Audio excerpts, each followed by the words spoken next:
아톰쌤의 역사 속으로. 친구들 안녕? 역사를 이야기로 맛있게 요리해주는 아톰쌤이야. 선생님, 안녕하세요. 역사가 제일 재미있는 새요리예요. 우리 새율이 지난 시간 온 나라를 뒤덮었던 기쁨의 함성을 기억할까? 1945년 8월 15일 드디어 우리가 광복을 맞이했잖아. 네, 정말 모두가 이제 우리 힘으로 멋진 나라를 만들 수 있을 거라고 기대했지. 그럼요. 암흑 같던 시대가 끝나고 드디어 빛이 온 거니까요. 그런데 선생님, 음악이 왜 갑자기 멈춘 것처럼 불안한 일이 생겼나요? 이야, 우리 새율이 예리한데? 맞아. 그 기쁨도 잠시 한반도에 새로운 그림자가 드리워졌어. 어떡해요? 바로 미국과 소련이라는 두 강대국이 한반도의 허리 38도선을 경계로 군대를 보낸 거야. 남쪽은 미국이, 북쪽은 소련이 차지하게 됐지. 네? 아니, 일본군을 내보내는 건 좋은데 왜 우리 땅을 둘로 나눠서 들어와요? 그게 바로 비극의 시작이었어. 미국은 자유민주주의를, 소련은 공산주의라는 서로 다른 나라 운영 방식을 믿고 있었거든.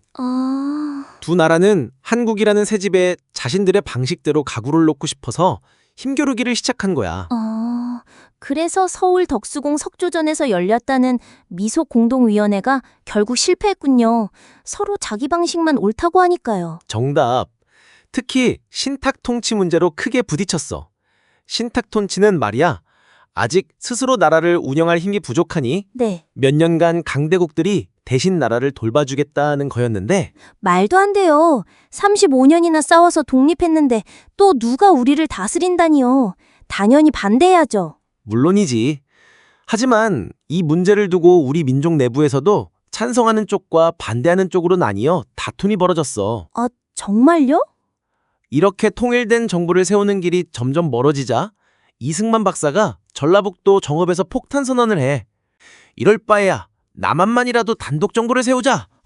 단독 정부요? 그럼 분단을 받아들이자는 거잖아요. 맞아.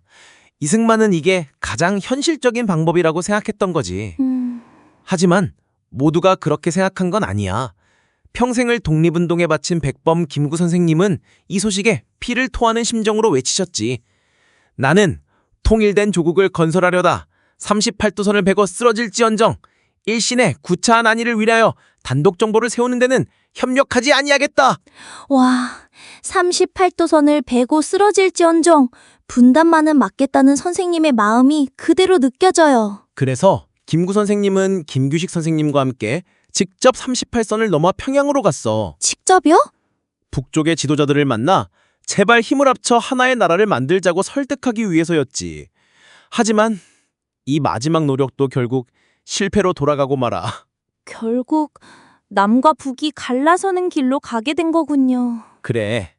결국 유엔의 결정에 따라 1948년 5월 10일 남한 지역에서만 총선거가 열렸어. 바로 대한민국 역사상 최초의 선거 5.10 총선거야. 최초의 선거라니.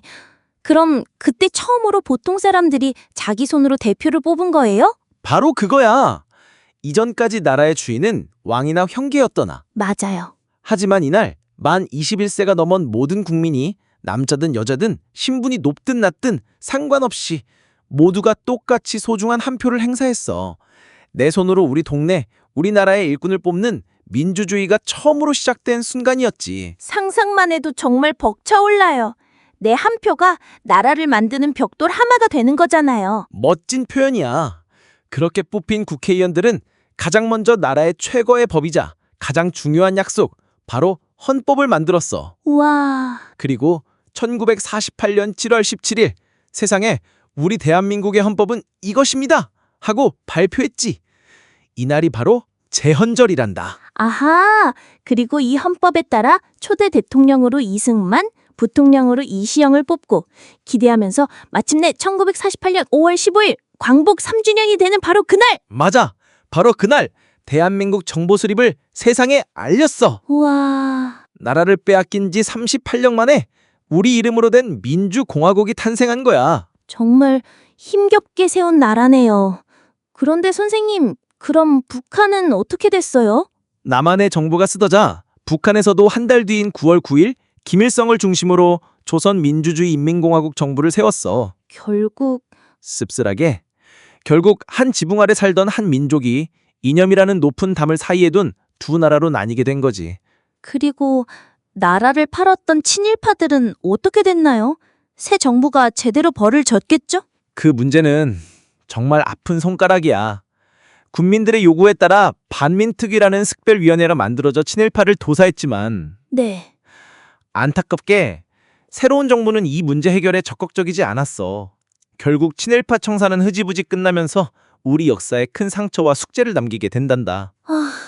기쁜 소식과 슬픈 소식이 마구 섞여 있어서 마음이 복잡해요. 그게 바로 우리가 마주했던 현실이었어. 자, 정리해볼까? 광복 후 미국과 소련의 대립으로 통일정부 수립에 실패했고 네. 결국 김구 선생님의 염려대로 남한만의 5.16 총선거를 통해 1948년 5월 18일 대한민국 정부가 북한에는 9월 9일 조선민주주의 인민공화국 정부가 들어서며 민족은 분단되고 말았어. 이렇게 하나의 땅에 두 개의 정부가 세워졌지. 서로를 향한 불신과 미움이 점점 커져만 갔지. 이 아슬아슬한 평화는 오래가지 못한단다. 1950년 6월 25일 새벽 38도선 전역에서 끔찍한 포성이 울려 뻗이기 시작했어. 그날 과연 무슨 일이 있었을까? 그 이야기는 다음 시간에 계속하도록 하자. 벌써 다음 시간이 기다려져요. 자, 그럼 오늘 우리가 남길 질문이야. 만약 여러분이 1948년으로 돌아간다면 남한만이라도 먼저 정부를 세우자는 이승만의 현실적인 선택과 시간이 걸려도 끝까지 통일 정부를 만들어야 한다는 김구의 이상적인 꿈 중에서 어떤 길을 지지했을까요? 그리고 그 이유는 무엇인가요? 한번 깊이 생각해 보길 바래. 그럼 다음 시간에 만나. 안녕! 안녕히 계세요.